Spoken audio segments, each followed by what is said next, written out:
मनुष्य के सारे संबंधों का आधार है अपेक्षा। पति कैसा हो जो मेरा जीवन सुख और सुविधा से भर दे।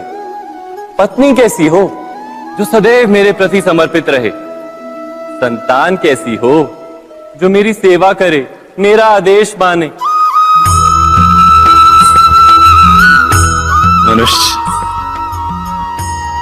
मनुष्य उसी को प्रेम भी कर पाता है जो उसकी अपेक्षा पूर्ण करता है, और अपेक्षा की तो नियति है भंग होना।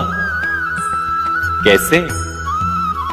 क्योंकि अपेक्षा मनुष्य के मस्तिष्क में जन्म लेती है। कोई अन्य व्यक्ति उसकी अपेक्षाओं के बारे में जान ही नहीं पाता। पूर्ण करने की प्रामाणिक इच्छा हो तब भी कोई मनुष्य किसी की अपेक्षाओं को पूर्ण नहीं कर पाता,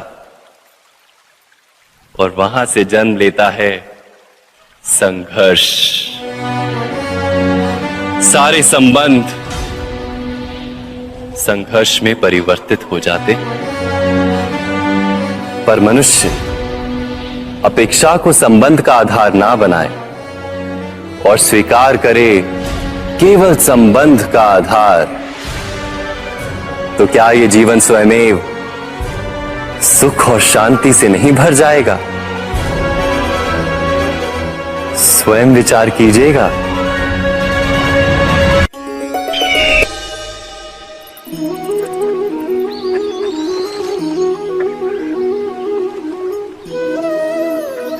समय के आरंभ से ही मनुष्य को एक प्रश्न सदा पीड़ा देता है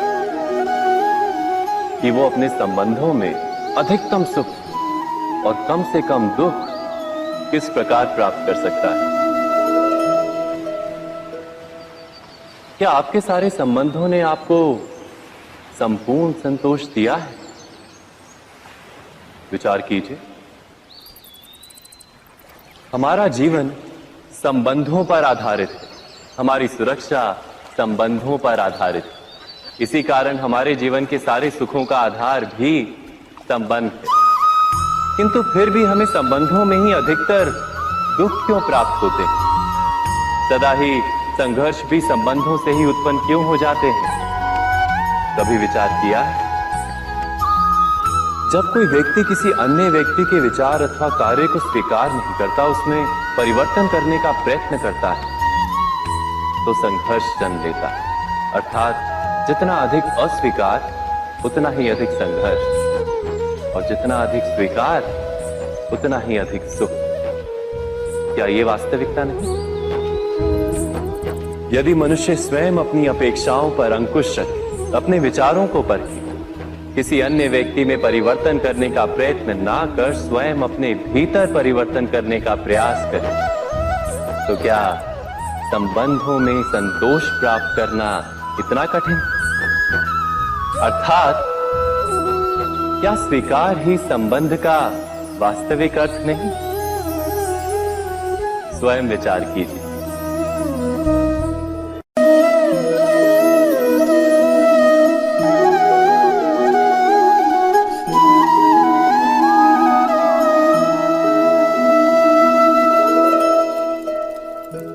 जब किसी व्यक्ति को किसी घटना में अन्याय का अनुभव होता है, तो वो घटना उसके अंतर को झकझोर देती है।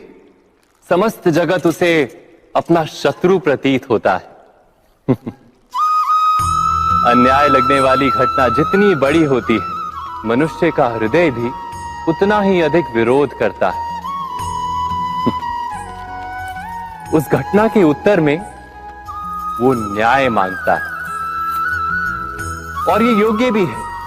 वास्तव में समाज में किसी भी प्रकार का अन्याय व्यक्ति की आस्था और विश्वास का नाश है। किंतु ये न्याय क्या है? न्याय का अर्थ क्या है?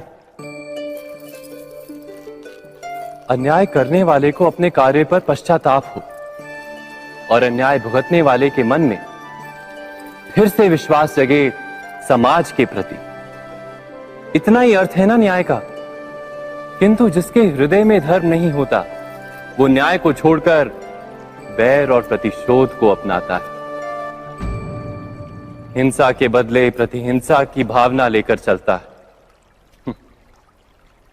स्वयं भोगी हुई पीड़ा से कहीं अधिक पीड़ा देने का प्रयत्न करता है और इस मार्ग पर चलते अन्याय को भुगतने वाला स्वयं अन्याय करने लगता है।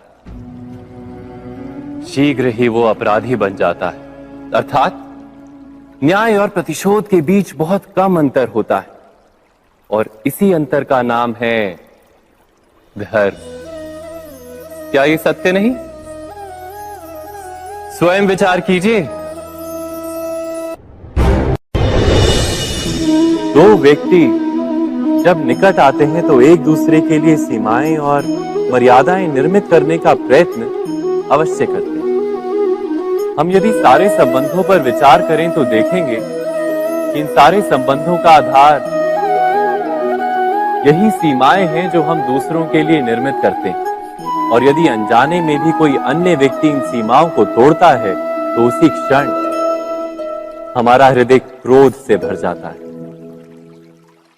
इन सीमाओं का वास्तविक रूप क्या है? क्या हमने कभी विचार किया?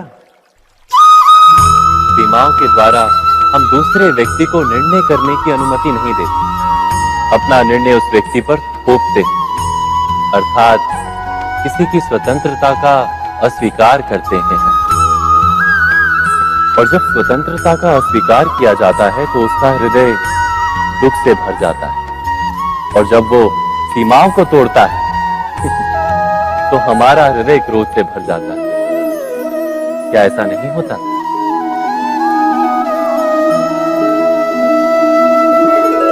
पर यदि एक दूसरे की स्वतंत्रता का सम्मान किया जाए तो किसी मर्यादाओं या सीमाओं की आवश्यकता ही नहीं होती। अर्थात जिस प्रकार स्वीकार किसी संबंध का देह है, क्या वैसे ही स्वतंत्रता किसी संबंध की आत्मा नहीं? स्वयं विचार कीजिए।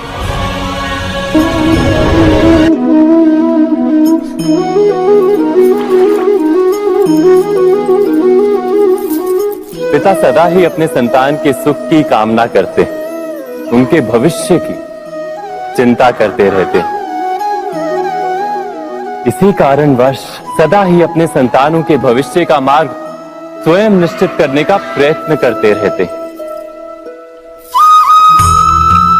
जिस मार्ग पर पिता स्वयं चला है, जिस मार्ग के कंकर पत्थर को स्वयं देखा है, मार्ग की छाया, मार्ग की धूप को स्वयं जाना है, उसी मार्ग पर उसका पुत्र भी चले, यही इच्छा रहती है हर पिता की। निसंदेह उत्तम भावना है ये, किंतु 3 प्रश्नों के ऊपर विचार करना हम भूल ही जाते हैं। कौन से प्रश्न? प्रथम प्रश्न, क्या समय के साथ प्रत्येक मार्ग बदल नहीं जाते? क्या समय सदा ही नई चुनौतियों को लेकर नहीं आता? तो फिर बीते हुए समय के अनुभव नई पीढ़ी को किस प्रकार लाभ दे सकते हैं? दूसरा प्रश्न, क्या प्रत्येक संतान अपने माता पिता की छवि होता है? हाँ, संतानों को संस्कार तो अवश्य माता पिता देते हैं, किंतु भीतर की क्षमता तो ईश्वर देते हैं।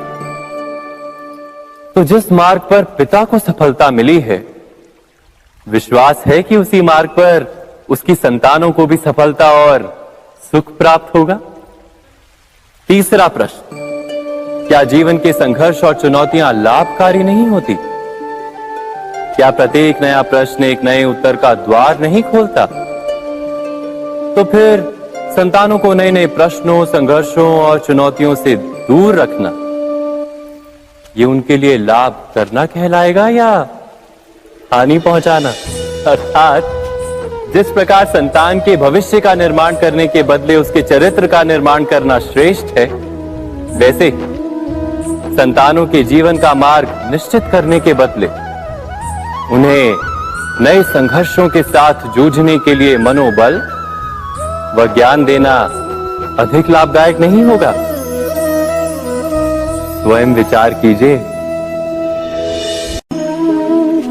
सबके जीवन में ऐसा प्रसंग अवश्य आता है कि सत्य कहने का निश्चय होता है हृदय में, किंतु मुख से सत्य निकल नहीं पाता।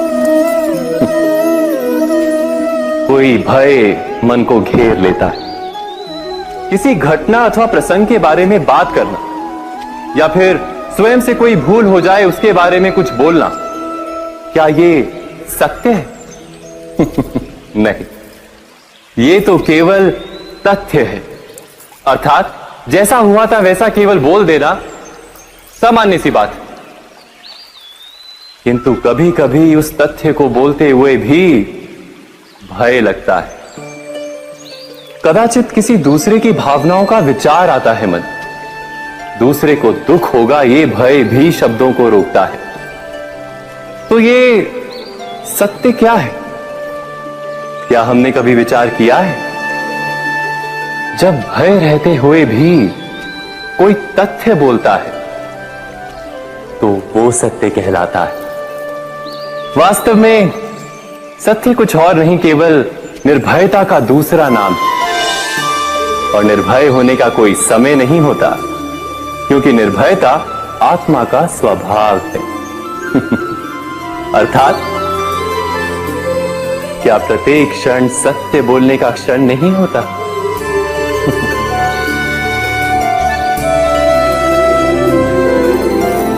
स्वयं विचार कीजिए। जब भी किसी की आशा और इच्छा भंग होती है तो उसका हृदय क्रोध से भर जाता है। जिस व्यक्ति को वो अपना अपराधी समझता है उसे दंड देने का प्रयत्न करता है। पर क्या हमारी इच्छा या आशा का भंग होना क्या सदा ही किसी का अपराध होता है? इच्छाओं के अपूर्ण रहने के तो कई कारण हो सकते हैं। कुछ तो संजोग के कारण अधूरी रह जाती हैं और कुछ नियति के कारण। और कभी कभी इच्छाओं का स्वरूप ही ऐसा होता है कि वो पूर्ण नहीं हो पाती। बिना परिस्थिति पर विचार किए किसी को अपराधी मान लेना न्याय नहीं, प्रतिशोध है। न्याय का आधार तो दया है, करुणा है, और प्रतिशोध का आधार क्रोध, अहंकार। अर्थात हृदय में करुणा धारण किए बिना किसी के अपराध के विषय में विचार करना, किसी को दंड देना, क्या अपने आप में ही अन्याय नहीं? स्वयं विचार कीजिए।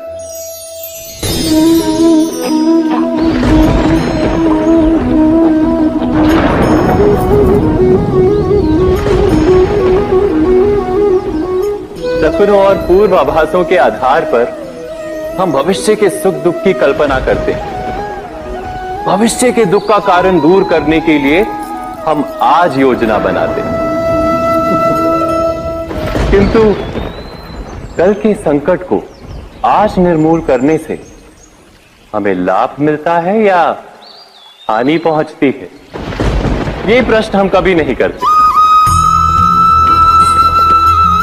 सत्य तो ये है कि संकट और उसका निवारण साथ जनते, व्यक्ति के लिए भी और सृष्टि के लिए भी।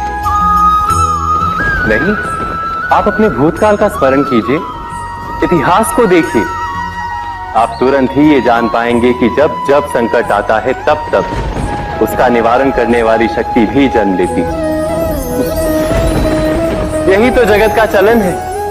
वस्तुतः संकट ही शक्ति के जन्म का कारण है। प्रत्येक व्यक्ति जब संकट से निकलता है तो एक पद आगे बढ़ा होता है, अधिक चमकता है, आत्मविश्वास से अधिक भरा होता है, ना केवल अपने लिए अपितु विश्व के लिए भी। क्या ये सत्य नहीं? वास्तव में संकट का जन्म है एक अवसर का जन्म, अपने आप को बदलने का, अपने विचारों को ऊंचाई पर करने का अवसर, अपनी आत्मा को बलवान और ज्ञान मंडित बनाने का अवसर। जो ये कर पाता है उसे कोई संकट नहीं होता, किंतु जो ये नहीं कर पाता वो तो स्वयं एक संकट है विश्व के लिए। विचार कीजिए।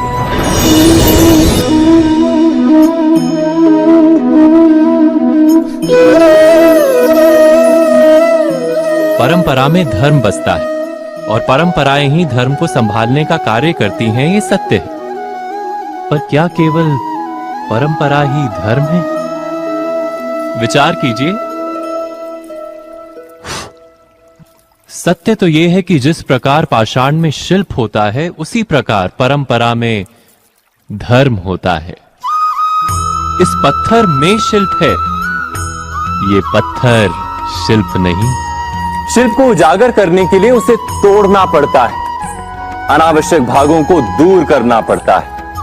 ठीक उसी प्रकार परंपराओं में धर्म ढूंढना पड़ता है। जिस प्रकार इंद्र पूजा की परंपरा को तोड़कर गोवर्धन पूजा का धर्म ना ढूंढा जाता, तो यादवों को उनकी मुक्ति का मार्ग नहीं मिल पाता। अर्थात परंपरा को पूर्णता छोड़ देने वाला धर्म से वंचित रह जाता है, और परंपरा का अंध अनुकरण करने वाला भी धर्म को प्राप्त नहीं कर पाता। कहते हैं हंस के पास नीर क्षीर विवेक होता है। दूध में मिले पानी को छोड़कर केवल दूध ही ग्रहण करता है। तो क्या सच्चा धर्म प्राप्त करने के लिए हृदय में ज्ञान से जन्मा विवेक आवश्यक है? और ऐसे विवेक के बिना जिसे धर्म मान भी लिया जाए, जो वास्तव में धर्म ना भी हो, ऐसा भी तो हो सकता है। स्वयं विचार कीजिएगा।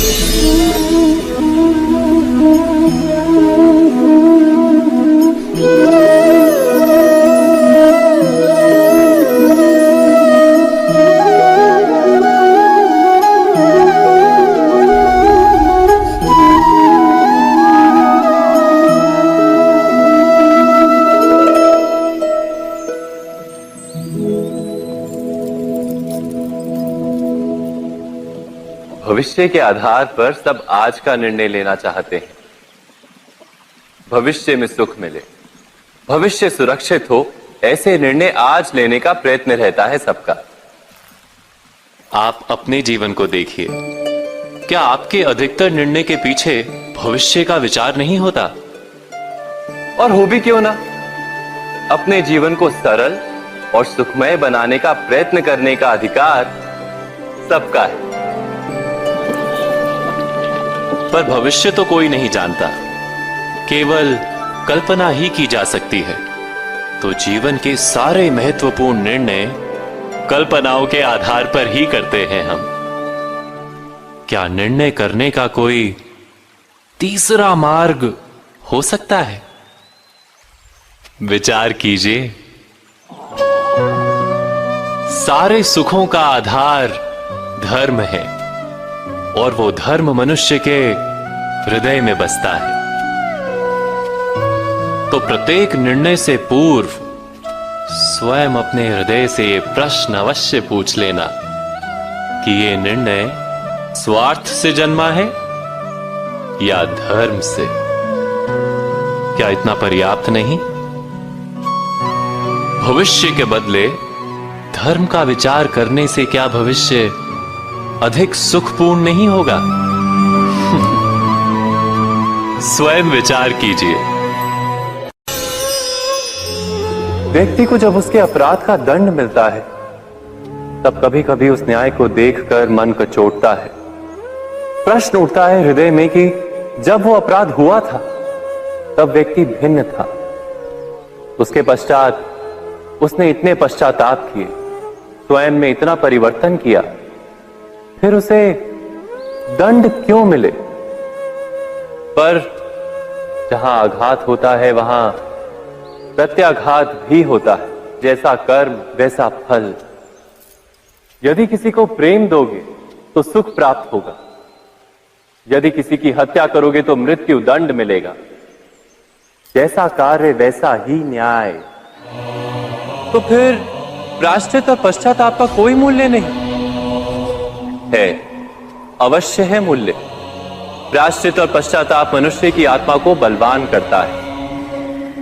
आने वाले दंड को स्वीकार करने के लिए मनुष्य को तैयार करता है।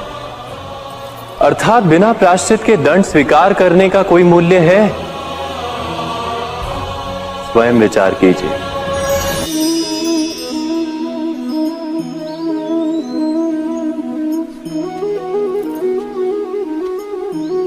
जब अपने किसी अच्छे कार्य के उत्तर में दुख प्राप्त होता है अथवा किसी को उसके दुष्ट कार्य में सुख मिलता है, तो मन अवश्य ये विचार करता है कि अच्छा कार्य करने का, धर्म के मार्ग पर चलने का तात्पर्य क्या है।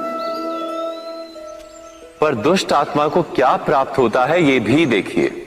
दुष्टता करने वाला हृदय सदा चंचल रहता है, अकुलाता रहता है। मन में सदा नए नए संघर्ष उत्पन्न होते हैं। अविश्वास उसे जीवन भर दौड़ाता है। क्या ये सुख है? जबकि धर्म पे चलने वाले, अच्छा कार्य करने वाले, सच्चरित्र व्यक्ति का हृदय शांत रहता है। परिस्थितियां उसके जीवन के सुख में बाधा नहीं बनती।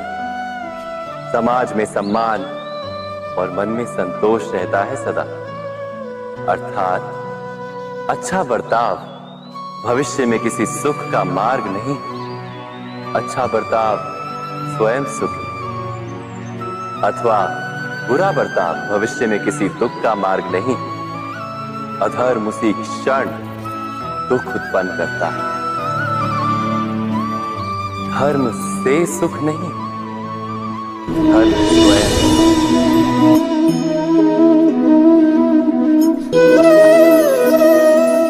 सत्ता की लालसा सबके हृदय को घेरे रहती है। प्रत्येक व्यक्ति अपना एक राष्ट्र निर्मित करने का प्रयत्न अवश्य करता है। फिर वो राष्ट्र गुरु राष्ट्र की भांति बहुत बड़ा हो या फिर अपने परिवार तक सीमित हो, वो सत्ता प्राप्त करने का प्रयास अवश्य करता है। किंतु सत्ता का वास्तविक रूप क्या है? क्या हमने कभी विचार किया है? एक मनुष्य जितने अधिक लोगों के जीवन को प्रभावित कर सके, जितने अधिक लोगों के जीवन की स्वतंत्रता पर अंकुश रख सके, उतनी ही अधिक सत्ता का अनुभव करता है वो। सत्ता का वास्तविक रूप ही है अन्य के जीवन पर स्वयं का प्रभाव। किंतु क्या वास्तविक प्रभाव प्रेम, दया, करुणा और धर्म से निर्मित नहीं होता? जब भी मनुष्य कठोरता और अधर्म से सत्ता प्राप्त करने का प्रयत्न करता है, तब वो दूसरों के हृदय में विरोध अथवा विद्रोह को जन्म देता है। और परिणाम कुछ इस प्रकार। हाँ, कुछ समय के लिए वो स्वयं को प्रभावी और शक्तिशाली अवश्य पाता है, किंतु वो वास्तविक सत्ता नहीं। यही कारण है कि भृगु और वशिष्ठ जैसे ऋषियों की आज भी पूजा की जाती है, रावण और हिरण्यकश्यप की नहीं।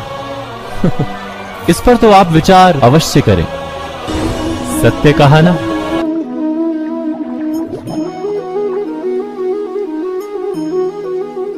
इस संसार में आने वाला प्रत्येक बालक संपूर्णतः संस्कार रहित होता है।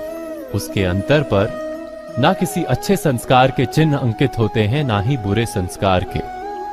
अर्थात जन्म से बालक में ना कोई गुण होता है और ना ही कोई दोष।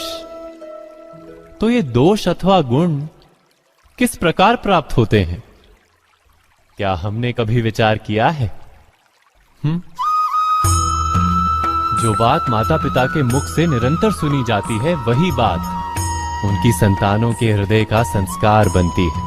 जैसे किसी गांव में नदी तट तक एक पगडंडी बन जाती है केवल उस मार्ग पर बार बार चलने के कारण। अर्थात माता पिता के हृदय की इच्छाएं उनकी संतानों के हृदय का दोष अथवा गुण बनकर जन्म लेती हैं। क्या ये सत्य नहीं? पर फिर भी जब उनकी संतानों में कोई दोष दिखाई देता है, तो माता पिता आश्चर्य और दुख से भर जाते हैं। माता पिता का हृदय ये प्रश्न करता है कि उनकी संतानों में ये कुसंस्कार आए कहां से। सत्य तो यही है कि माता पिता अपनी संतानों को अनजाने में ही कुसंस्कार के बीज दे देते हैं, जो उनके संतानों की हृदय भूमि पर कुसंस्कार का वृक्ष बनकर उगता है। अर्थात अपनी संतानों को सुसंस्कारी और धर्ममय बनाने की आशा रखने वाले प्रत्येक माता पिता को प्रथम अपने हृदय की इच्छाओं पर अंकुश रखना क्या अनिवार्य नहीं?